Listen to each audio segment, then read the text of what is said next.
Bem, então, se calhar vamos começar. O que é que hoje vamos ver? Portanto, se calhar vou partilhar aquela que já foi a apresentação da primeira aula, portanto, esta é a segunda e última. Portanto, a próxima vez, pelo menos nesta disciplina, para quem não tem em farmacopidologia avançada, será no dia da defesa anteprojetos.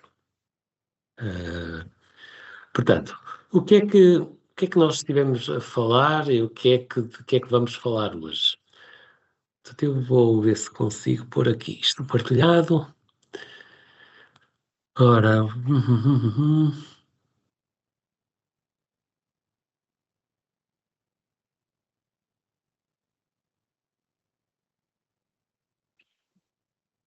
Ora bem, o objetivo destas duas aulas era falar um bocadinho destes tópicos e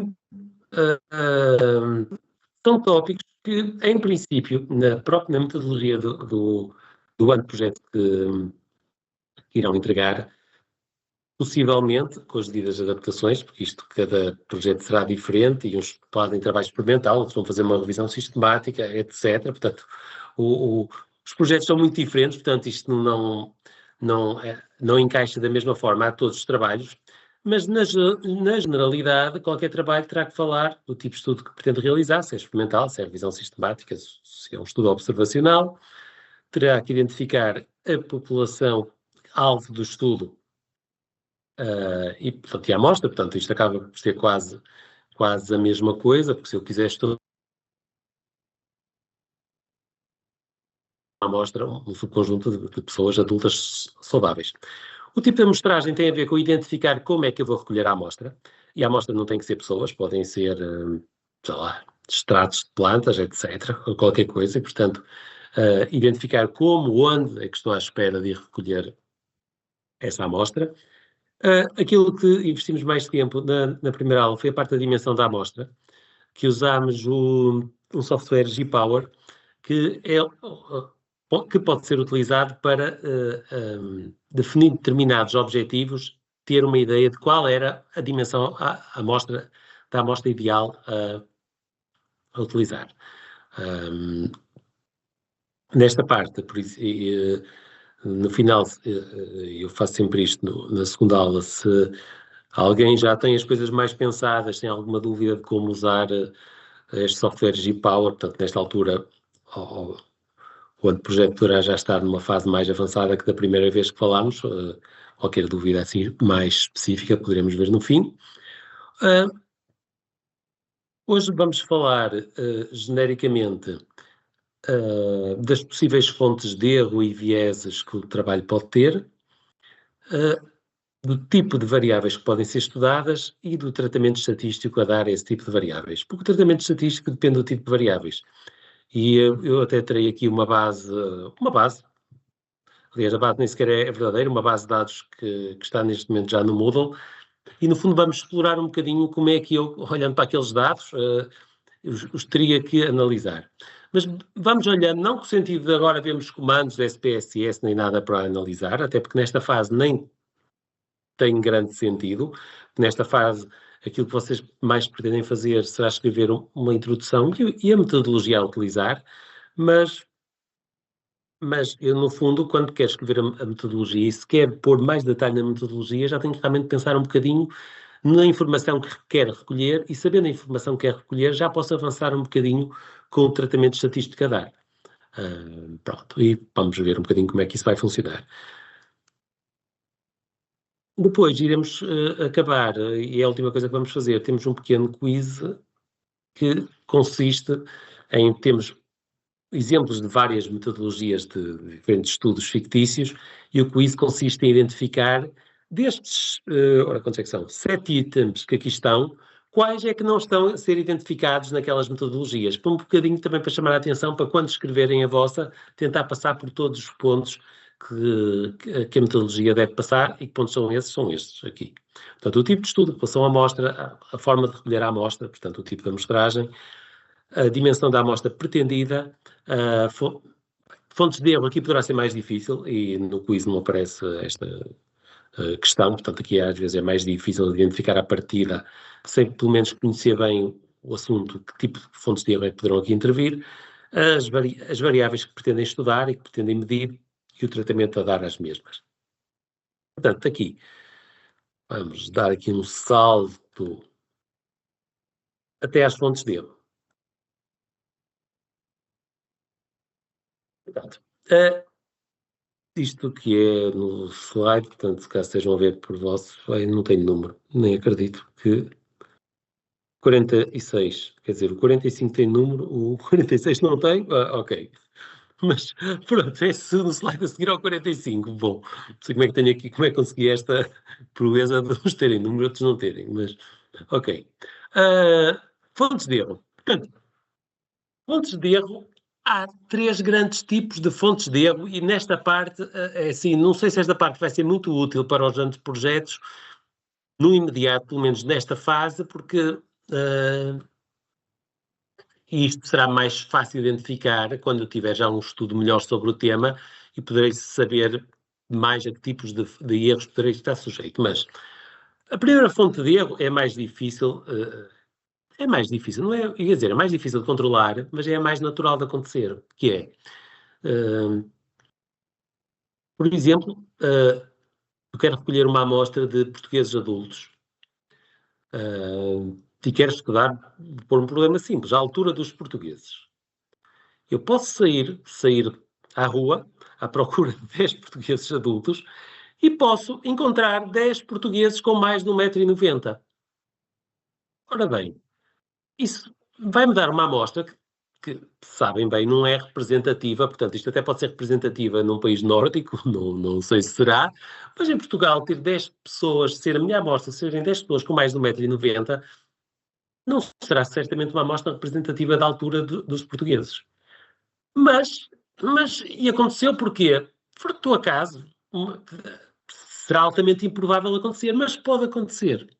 E, portanto, daí, do próprio acaso, de própria sorte, eu não queria chamar muito de sorte, podem-se gerar questões. Eu posso a amostra encontrada pode não ser a amostra que me permite obter melhores estimativas sobre o que se passa na população e, portanto, e logo daí, do próprio acaso, da própria sorte, pode vir uma própria fonte de erro. Portanto, esta situação, nós, por exemplo, em TAD, temos esta situação sempre.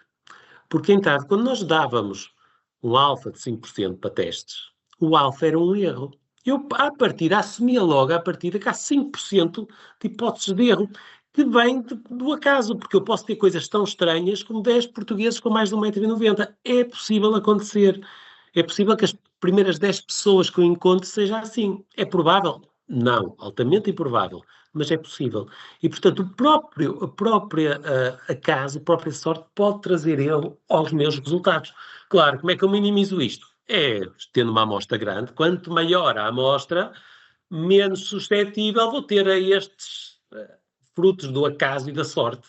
Portanto, se isto é pouco provável para 10, bom, se fosse recolher 100 pessoas, seria muito menos provável. Portanto, neste caso, a amostra, ter uma amostra maior, ajuda-me a evitar situações extremas de flutuações do acaso da sorte.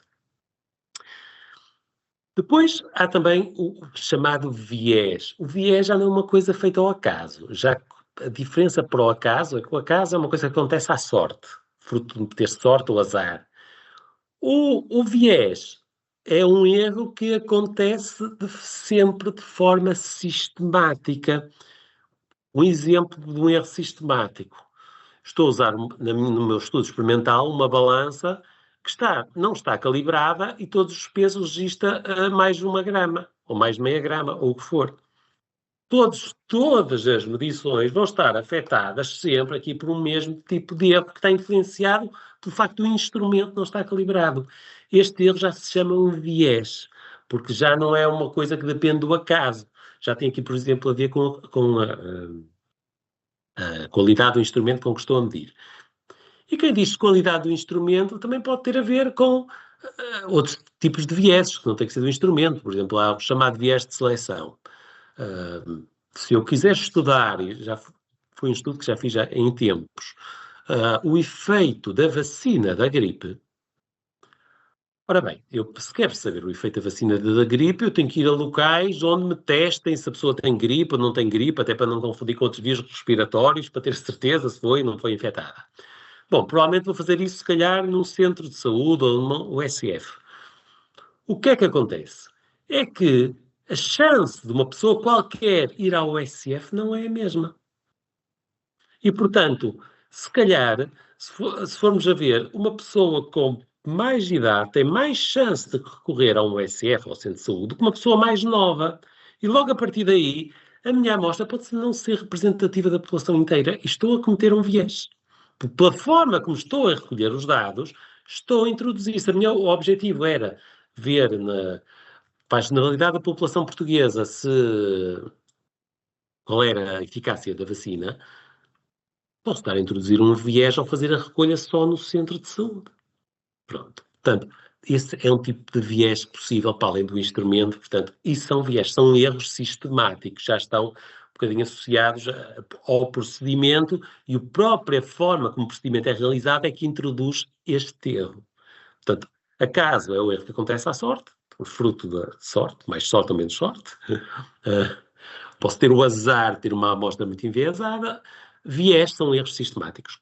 Confundimento. Esta expressão também não sei se será nova ou não, mas confundimento acontece quando eu atribuo uma causa a uma determinada variável, a uma determinada condição. Eu, mais da área da matemática, estou sempre a dizer variável, mas pronto. Portanto, que atribuo a causa a uma determinada variável, só que essa variável não é a verdadeira causa, a causa que provoca determinado efeito. Porquê é que isto acontece?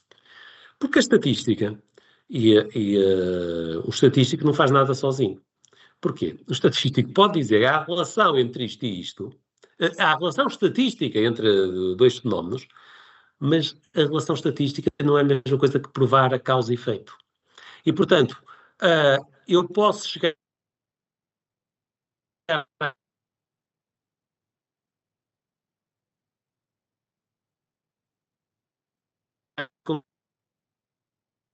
conclusão, não é?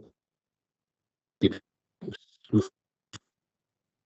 fígado, terá no sistema respiratório, qualquer coisa ligada a isso.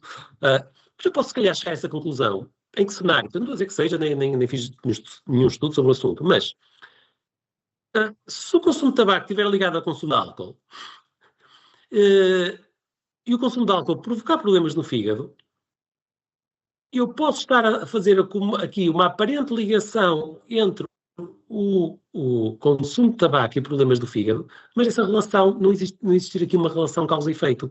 E a causa de ser de uma outra coisa, portanto, a causa de ser do consumo de bebidas alcoólicas, e o consumo de bebidas alcoólicas, como está relacionado, vamos supor que está relacionado com o consumo de tabaco, quando vou a fazer testes, depois concluo, ok, problemas do fígado acontecem mais em pessoas que fumam, mas a causa pode não ser fumar.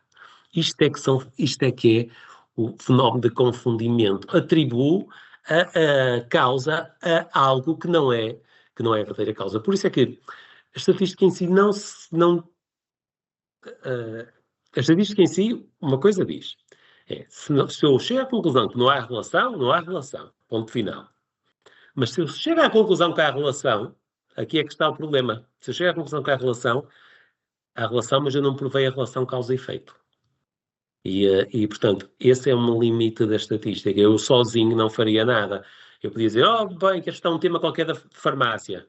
Ok, mas para isso também tem que ter um especialista de farmácia ao lado para me orientar sobre se faz sentido procurar relações ali, se depois será possível estabelecer ali uma relação causa e efeito. Portanto, eu sozinho, no meu gabinete, em frente ao computador, não serei capaz de provar a relação causa e efeito. Nem de provar, nem de explicar. Pronto. E, portanto, estas são as 3 principais fontes de erro, que a seguir parecem mais detalhadas, mas genericamente é isto. Portanto, as fontes de erro, portanto, estão associadas a que há uma realidade, e eu não estudo a realidade completa só para tirar uma amostra. E, portanto, ao tirar uma amostra, introduzo logo o erro, como disse há bocadinho. Posso ter o azar de apanhar uma amostra só de pessoas muito altas, quando isso não é bem a realidade. Portanto, e depois não há outro problema, é que tenho a amostra e vou medir. E se for medir, lá está, posso ter problemas também no instrumento de medição e, portanto, mais erros a entrar para aqui. E quando for estabelecer relações, não tenho a certeza se aquilo são relações causa e efeito a outra fonte de erro. Portanto, que ameaças existem às conclusões de um estudo, estas, portanto, que se é difícil neste ano de projeto já conseguir identificar, mas se as conseguir identificar, ótimo, podem já mencionar no ano de projeto.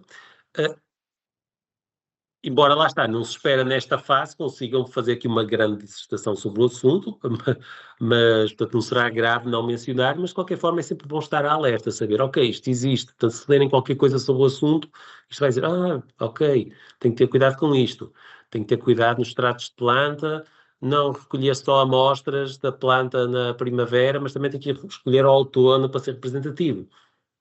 Quer que seja, portanto, no fundo isto é só para chamar a atenção a estar atento a estas fontes de erros que podem acontecer. Portanto, aqui o acaso, lá está, o erro tipo 1 é o nosso alfa, que pomos os testes de hipóteses, é uma situação onde os próprios testes assumem logo à partida que o acaso pode levar a situações extremas. E, portanto, os próprios testes assumem que o acaso pode trazer erro. Pronto. O viés, como também já tinha dito, lá está, é a diferença para o caso anterior, que é um erro que depende da sorte. Aqui não, é um erro sistemático que pode surgir em vários momentos. No planeamento, no protocolo que estabeleci, que pode não ter sido melhor porque só foi recolher dados nos centros de saúde, etc. Viés são conduzidos na forma como o estudo é conduzido, por quem está a medir, depois o próprio hábito. Reparem que o ser humano tem esta questão, quer dizer, a gente habitua-se a fazer as coisas e depois a forma como fez a primeira vez e faz a 100ª vez nem sempre é igual e, portanto, não meço as coisas da mesma forma. Portanto, o cuidado com que faço as coisas ou não faço pode não ser o mesmo. E também na análise de dados também pode surgir, se não usar os procedimentos mais corretos, se não vir a validar os procedimentos. Tivemos muito esta questão em TAD, temos de ter distribuição normal para usar determinados testes, que são paramétricos, outros são... Portanto, nem todos os procedimentos estatísticos são válidos e, portanto, também é preciso ter atenção a isso. Portanto, os dois tipos de viés, temos o viés de seleção, que tem a ver com a escolha da amostra que seja representativa, e o viés de informação. Dentro deste viés de seleção, e vamos ter aqui vários tipos de viés, não irei aqui estar muito a focar nisto, mas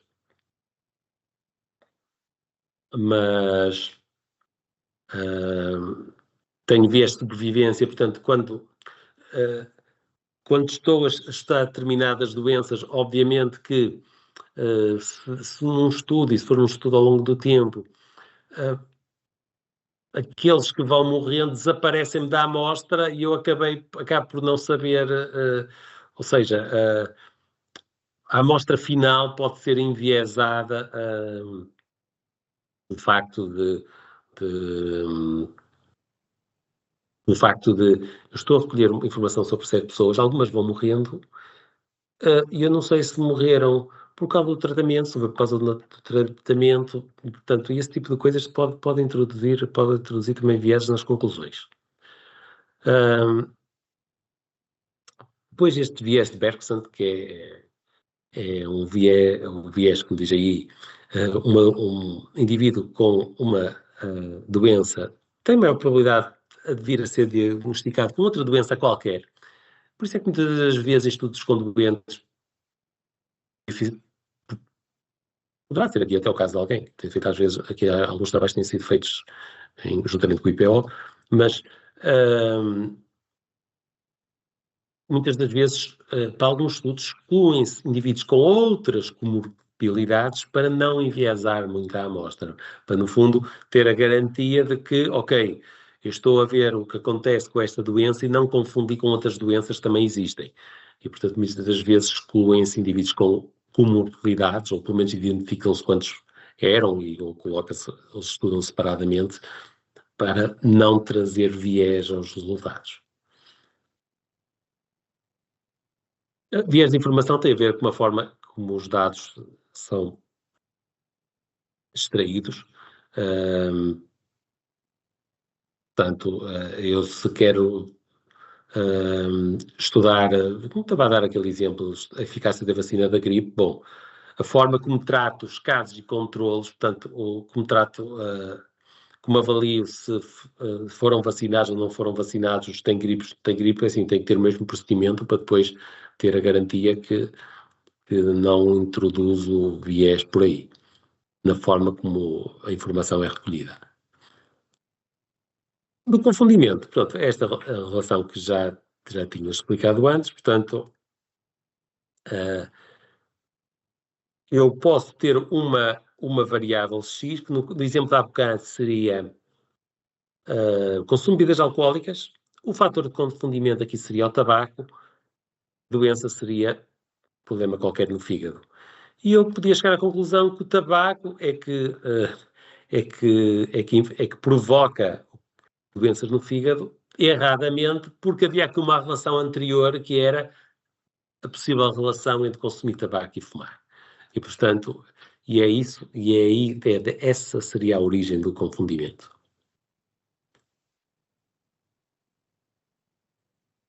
Como é que se controla o confundimento? Ora bem, eu para garantir que determinado efeito se deve a uma determinada causa, bem, a melhor forma de garantir isto é fazer através de ensaios clínicos, portanto, ou de estudos experimentais, onde consigo, no fundo, o tratamento, a intervenção e o controlo são atribuídas de forma aleatória aos indivíduos e assim garanto que, ok, são atribuídos de forma aleatória, portanto eu espero que os grupos que estou aqui a criar, entre os que têm intervenção e controlo, sejam mais ou menos homogéneos e, portanto, que a diferença que eu venho a observar no efeito que estou a estudar vai-se dever mesmo à intervenção que estou a implementar. Pronto. Portanto, a aleatorização é a melhor ferramenta para tentar ao máximo associar uma determinada intervenção ao efeito que estou a observar. Mas, claro, isto teria que ser num ensaio clínico. Mas, por exemplo, há situações onde esse ensaio clínico nem sequer é desejável. E volto aqui à vacina da gripe. Se eu quisesse fazer um ensaio clínico da vacina da gripe, o que é que significava? Para o ensaio clínico ser a sério, vamos supor que arranjava 1000 pessoas, eu tinha que mais ou menos 500 levavam a vacina, 500 não levavam a vacina. Mas isso significa que 500 pessoas, se calhar muitas que estão naqueles grupos que a vacina até é recomendada, não iam tomar a vacina só para eu ter 2 grupos completamente aleatórios. E levanta-se aqui questões, é ético fazer isto? Se calhar não vou deixar as pessoas protegidas só para fazer o meu estudo. E, portanto, nem sempre é possível fazer esta aleatorização, porque muitas vezes significa desproteger alguém e, portanto, enquanto é pessoas, então é que é mesmo muito complicado. Claro que se estou a falar num estudo, num extrato de planta, ok, aí posso ter uns extratos que levam a intervenção, outros não levam, aí será mais fácil. Quando são pessoas é mais complicado. Depois também, que lá está, posso aqui fazer. Esta restrição tem a ver com o estabelecimento de critérios de inclusão e de exclusão que me limitem estes fatores de confundimento. Por exemplo, vou excluir pessoas com comorbilidades, para depois não serem as outras doenças que estão aqui a estragar os efeitos. Vou excluir pessoas que tomam outras determinadas medicações que podem interagir com a medicação que eu estou a estudar. Portanto, eu, através de critérios de inclusão e exclusão, posso tentar limitar a entrada aqui de fatores de confundimento também. E este emparelhamento é tentar criar grupos que sejam homogéneos, no sentido de, não de forma aleatória, mas eu já tenho os dados das pessoas, portanto, que até pode ser se tomaram vacina da gripe, e a partir daí tento criar 2 grupos que sejam emparelhados, ou seja, criar 2 grupos que sejam parecidos entre eles, nem para isso não utilizo as pessoas todas.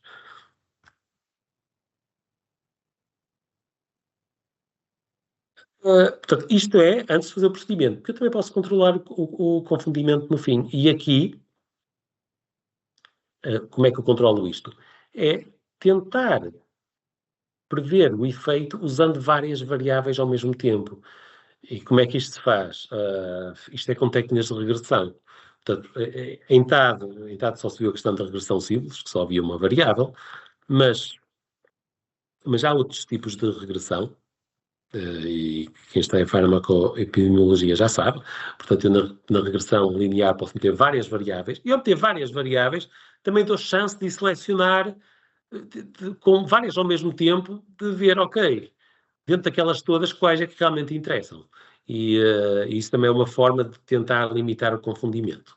Portanto, que é usar modelos onde tenho várias variáveis a entrar ao mesmo tempo para ver realmente quais é que interessam. E não analisar o efeito de uma variável noutra de forma isolada. Porque se eu analiso o efeito de uma variável noutra de forma isolada, é difícil assim estabelecer a causa e efeito. Agora, se eu considero o sexo da pessoa, a idade, se fuma ou não fuma, se bebe ou não bebe bebidas alcoólicas, o IMC, etc, etc. Se eu considero muitas informações, aí tenho mais chance de, de conseguir identificar melhor que variáveis é que realmente provocam, são as causadoras de determinado efeito.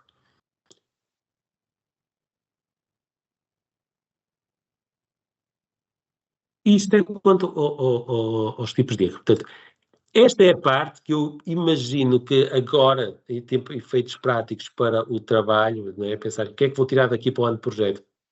Pouco, provavelmente, pelo menos eu quando, não é, tenho visto já nos últimos anos desta disciplina, há poucas referências a questões de confundimento, de viés sistemático, até porque eu não estou à espera de cometer nenhum viés sistemático, portanto nem é de esperar que eu vá reportar, estou a pensar ter este viés sistemático logo à partida, mas mais de confundimento, às vezes aí pode surgir, no sentido de eu à partida dizer, ok, eu vou estudar este tipo de extratos, mas os extratos, esta subespécie específica, vou excluir por isto ou por aquilo. Portanto, a literatura, já podem ter lido qualquer coisa que já permite excluir isso, mas de facto não tem aparecido muito nos anteprojetos essa questão de identificar estes possíveis fatores de confundimento, embora eles acabem por estar identificados quando eu estabeleço critérios de exclusão e inclusão.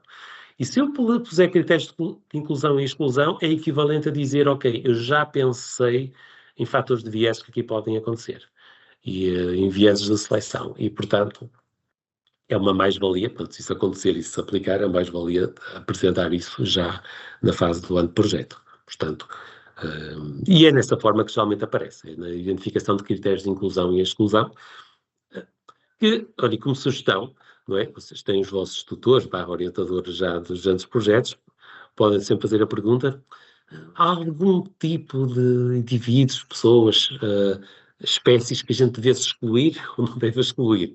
Pronto, e dizer, não, qualquer coisa serve, ótimo, pronto, não é preciso referir nada. Sim, já agora, se calhar é melhor não pôr este ou pôr aquele. Pronto, se houver essa informação, adicionem, que só fica bem. Portanto, isto quanto a vieses. Quanto às variáveis em estudo. Conhecer as variáveis em estudo e categorizá-las devidamente, esta parte é fundamental. E porquê que esta parte é fundamental? Porque todo o tratamento estatístico, no fundo, tem por base o tipo de variáveis que eu vou utilizar. Quando vou querer decidir que teste é que vou utilizar para comparar A com B, o teste é decidido não percebendo exatamente o que é a variável A e o que é a variável B. Se me quisessem perguntar que teste é que eu faço para relacionar A com B, a minha pergunta não era expliquem-me o que é o A nem o que é o B. Seria que tipo de variável é o A e que tipo de variável é o B.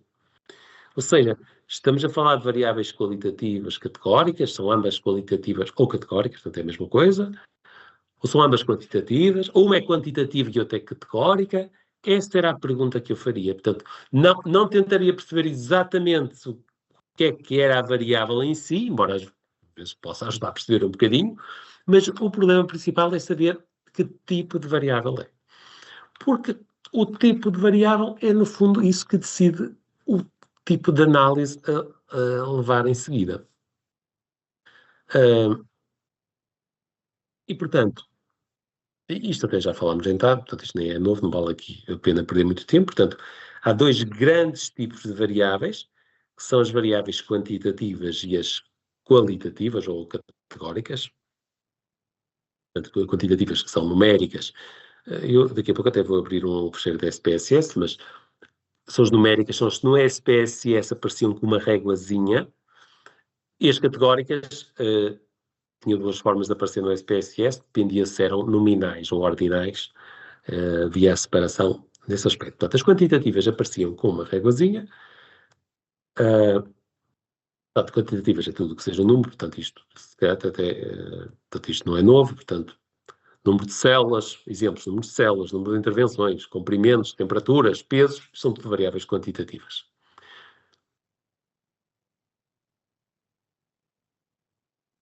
Qualitativas é que já aqui é que se divide em dois tipos. Variáveis que são medidas numa escala ordinal, onde temos uma ordem entre as categorias, portanto, a variável não se expressa através de um número, portanto, o valor da variável nunca é um número, mas é algo que dá para ordenar, como o grau de escolaridade, tem aí o grau de gravidade de um sintoma, o grau de satisfação. Claro que nos dados qualitativos ou categóricos nem sempre dá para ordenar. Quando isso não dá, digo simplesmente são variáveis que estão medidas numa escala nominal. Por exemplo, o tipo de sangue, onde falta aí o tipo B, o sexo, a presença ou ausência de determinado fator de risco. Pronto, eu tinha aqui um exemplo, acho que nem vale a pena estar aqui. Portanto, este não é propriamente nada muito novo.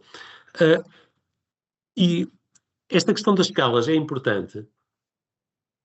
Estou aqui no slide 68. Porque, reparem, a mesma variável pode ter duas escalas de medição diferentes. Eu pus aí duas setas azul, do lado esquerdo, porque logo na primeira linha diz AIDS, Mean SD, que é média e Standard Deviation, média e desvio padrão. E mais abaixo tem outra seta onde aparece Age Group, N percentagem. Ora, o que é que se passa aqui? Isto é a mesma variável, é a variabilidade. Só que uma variabilidade a primeira, estou a pensar na idade em termos quantitativos, como variável quantitativa, onde a resposta é um número. Se é a mesma coisa que eu perguntar-vos qual é a sua idade, e dizem-me a idade, 38, 62, 57, o que for, 20. Portanto, isso é a idade medida numa escala quantitativa. Portanto, estes dados teriam que estar registados no SPSS com a tal réguazinha, o símbolo dado a variáveis quantitativas. Já de baixo, o grupo, age group, que seriam o que nós habitualmente chamamos faixas etárias, isto já não é uma variável quantitativa. Porque reparem, o que está aí não é um número. Está a resposta, as respostas possíveis para essa variável são 18 a 49 anos ou 50 a 64. Isto já não é a mesma coisa que ter um número. Isto já é uma variável qualitativa ou categórica ordinal. Porque há uma ordem entre isto. Portanto, a primeira faixa etária é mais nova que a segunda, portanto, é mais baixa que a segunda. Mas, portanto, a mesma variável pode ter mais do que uma representação. A mesma variável pode ser medida em mais do que uma escala. E muitas das vezes apresentam-se até em mais do que uma escala, como está aqui. Também dá aqui para ver. Eu ia me esquecer aqui de outra coisa. E a informação descritiva que é dada também está muito influenciada pela tipo de variável. Porquê? Da primeira, que até é a única quantitativa que está aqui nesta tabela, este age, min, SD, a primeira, a informação que aparece aí à frente, aliás, diz age, min, SD, porque a informação que aparece é a média e entre parênteses o desvio padrão. Portanto, 38.5 entre parênteses 13.4, que está, deixa eu ver se consigo apontar. É mais fácil fazer no Zoom, mas... e vocês têm muitas aulas online, se calhar já ouviram várias vezes pessoas a dizer isto no Zoom era mais fácil fazer. Imagino eu, não sei, sou eu a única a queixar-me, mas é possível. É possível. Mas, portanto, agora estou-me a lembrar, pois, comigo é que tem poucas aulas online, porque tiveram outras pessoas muitas aulas online, pronto, onde tiveram de certeza mais necessidade de apontar e etc, pronto. Estes valores que eu rodeei aqui são a média do desvio padrão, que é realmente uma representação apropriada para variáveis quantitativas. E na própria metodologia do vosso trabalho neste momento, se tem variáveis quantitativas, e vão ter isso descrito nos slides mais à frente, podem escrever isso sem problema nenhum. Quer dizer assim, vou tratar para análise descritiva de variáveis quantitativas, já vai ser feita através da apresentação da média do desvio padrão. Podem pôr esta frase tal e qual, ela vai aparecer à frente. Portanto, não é necessário apontar, está lá à frente para depois utilizarem, se assim quiserem. É o tratamento, é o standard do padrão para variáveis quantitativas. Não é universal isto. Porquê? Se por acaso suspeitar que a amostra é pequena, então aí não se costuma usar a média do desvio padrão. Costuma-se usar a mediana, que é o valor que fica o central no meio dos dados. Portanto, a mediana, se tiver os dados por ordem crescente, é o valor do meio. E, em vez do desvio padrão, costuma-se pôr o mínimo traço máximo. Então, põe-se 3 valores. Mediana, abrir parênteses, mínimo, traço, máximo. Ou então, mediana, abrir parênteses, percentil 25, traço, percentil 75. Portanto, a informação descritiva para variáveis quantitativas costuma ser colocada assim. Média de desvio padrão, se a amostra for relativamente grande. Assim, em estatística costumamos usar o 30, mas isto convém sempre ver com os vossos orientadores se acham que é suficientemente grande ou se simplesmente os orientadores deixam a vossa consideração, façam o que quiserem, pronto. Então, se forem façam o que quiserem, podem usar a regra do 30, portanto, se estão à espera de 30 ou mais, podem dizer vou usar a média do desvio padrão, se não vou usar a mediana e o percentil 25 e 75, ou a mediana e o mínimo e máximo. Reparem que aqui a amostra era de 5.515. Portanto, ok, não foi bem apropriado usar a média de padrão, era muito grande a amostra. Portanto, eu até queria rodear 5.515, suponho que se calhar já ouviram, mas não estou... está aqui. Está aqui 5.515, pronto. Todas as outras variáveis que aqui estão são categóricas, são... ou nominais ou ordinais são categóricas. Por exemplo, a variável sexo, que diz aqui female sex,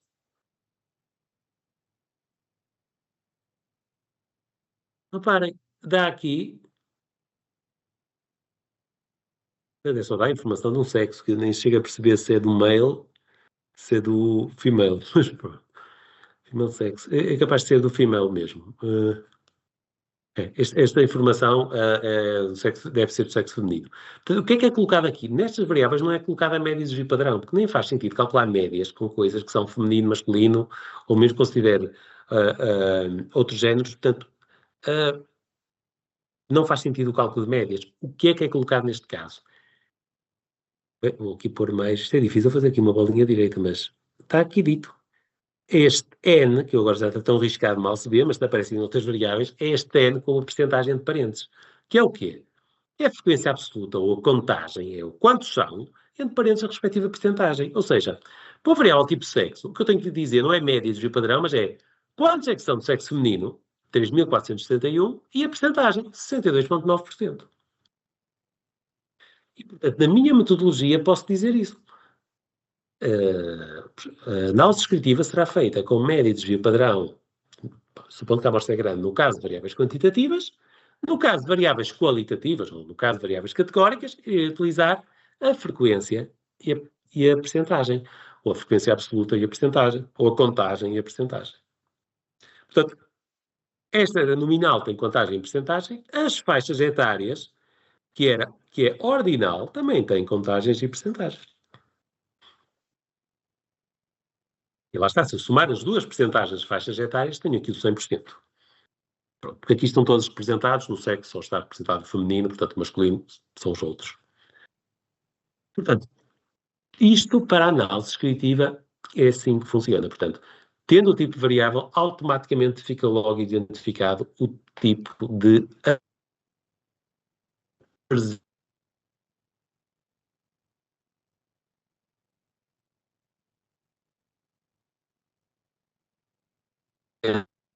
vantagens e percentagens. Eu prometi, não era preciso dizer nada, porque está cá mais à frente, está a seguir.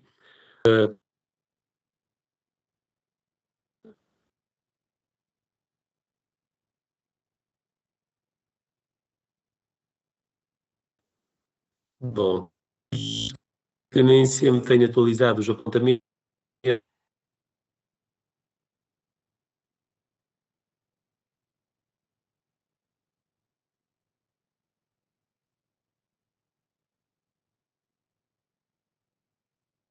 Um bocadinho atrás próprios, já vi as pessoas de farmácia.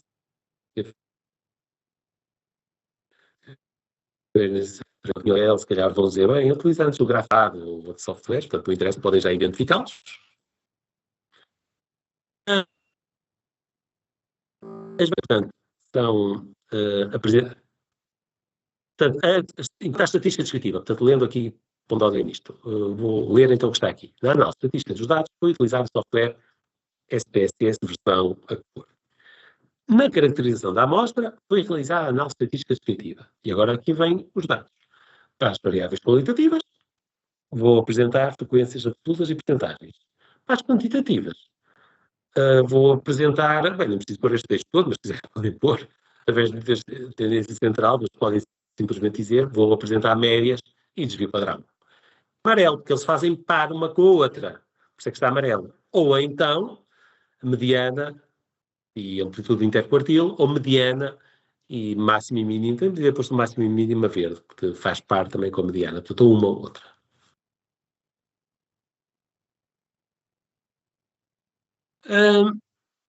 Depois, isto é a parte descritiva. Eu até posso voltar aqui a tabela atrás. Depois, estes dados e esta comparação, as tabelas muitas vezes vêm com uma informação que é que permite comparar variáveis umas com as outras, que é o p-value. O p-value é utilizado para comparar variáveis. Quer dizer que, se eu tenho aqui 1, 2, 3, 4, 5, 6, 7 p-values nesta tabela, há aqui comparações de 7 variáveis. Mas onde é que elas estão? Ora, o primeiro p-value, 0.736, consiste em quê? Em comparar a idade quantitativa, com quem? E está aqui no topo, com a vacina recebida.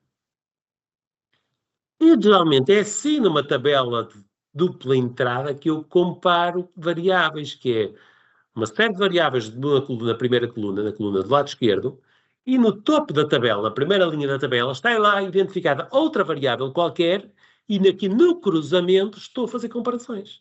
E, portanto, o 0.736 é para comparar estas duas variáveis, é para ver se há relação ou não há relação. Qual é que é a regra básica? Niveles abaixo de 0.05. Quem está, dizíamos, rejeita H0, isto é, há evidência para não sei quantos, mas o que interessa, nível abaixo de 0.05 na prática, o que significa é a relação. Independentemente do teste, se é quantitativa, qualitativa, não interessa. Neste tipo de tabelas, um pivel abaixo de 0.05 significa há relação entre o que eu estou a comparar. Acima, não há. Por exemplo, neste caso deu acima, quer dizer que a vacina recebida e a idade não têm relação. Mas no segundo caso, que é a raça, portanto, white race, raça, etnia, como quiserem chamar, tem um pivel abaixo de 0.001. Quer dizer que há relação entre o tipo de vacina recebida e a raça do indivíduo.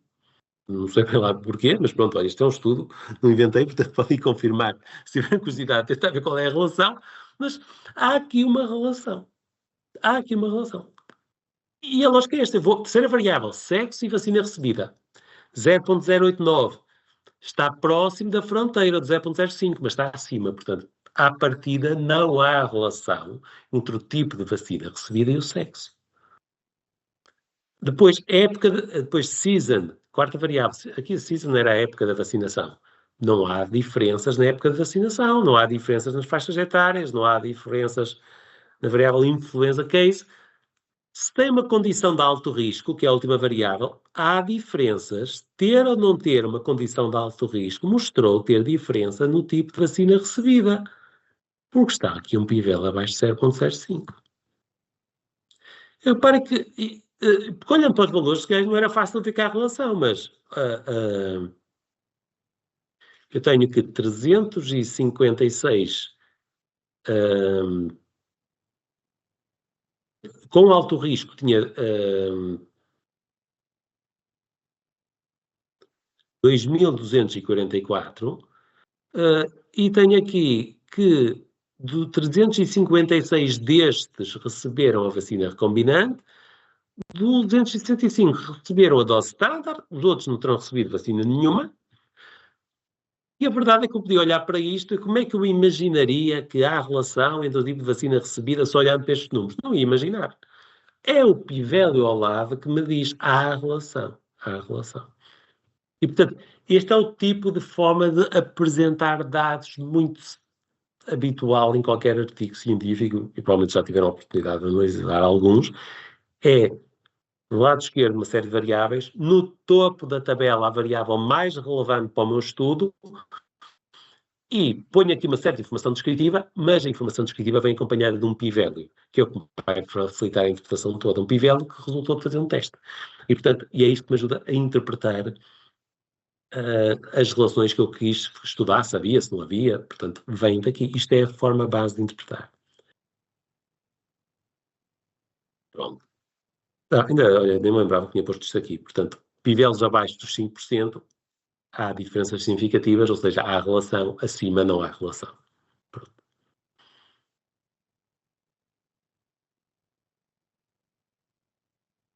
E aqui teríamos o tipo de variáveis e os testes mais apropriados. Eu agora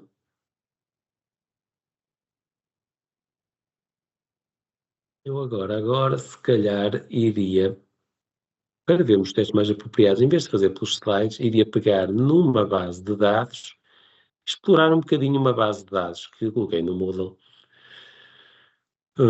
Uma base de dados, o link chamei-lhe base de dados, embora não se chame base de dados.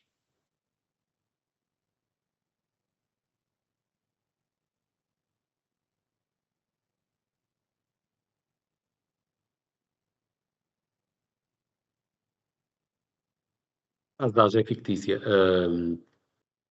Eu até, é uma base de dados que utilizei para um trabalho aqui de uma outra unidade curricular, de outro curso.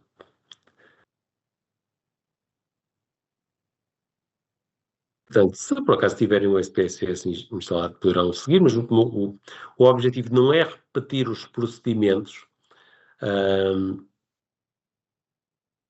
Portanto, a ideia não é essa, não é que vão repetir os procedimentos, nem a tomar nota dos comandos, porque essa é a parte mais fácil depois de fazer. Eu souber o que é que quero fazer, como fazer neste momento é o mais fácil. Desde utilizar ferramentas de IA, utilizar vídeos de YouTube que explicam fazer todos os testes e mais alguns, portanto, essa é a parte mais fácil. Mas a questão é, às vezes, é saber o que comparar, vou comparar o quê com o quê, pronto.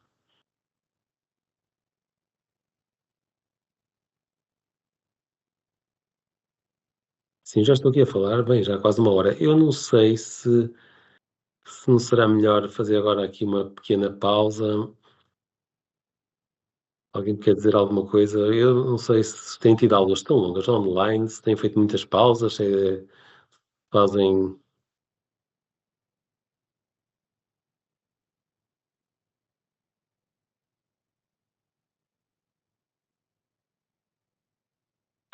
Eu também sou, não, eu sou a favor de fazer até várias, porque é assim, eu sei como é, porque eu também já assistia a coisas online, portanto, para quem está a falar, acaba por estar mais entretido, mas para quem está a ouvir, isto não é a mesma coisa que está a ouvir numa aula, não é? Uma aula nas salas de computadores, onde vamos dizendo umas coisas para o ar e também comunicamos com gestos aqui, pronto, é mais monótono. Não, eu estou a fazemos uma pausa de 15, 20 minutos, 7h20 voltamos, pronto. Fazemos aqui uma pausa de 20 minutos, está bem? Pronto. Eu não fecho a sessão, na mesma, mas daqui a 20 minutos voltamos. É melhor respirar todos um bocadinho. Até porque agora também começando, também agora não vou parar daqui a 10 minutos, por isso é melhor mesmo parar já, antes de começar a mexer na base de dados. Até já então.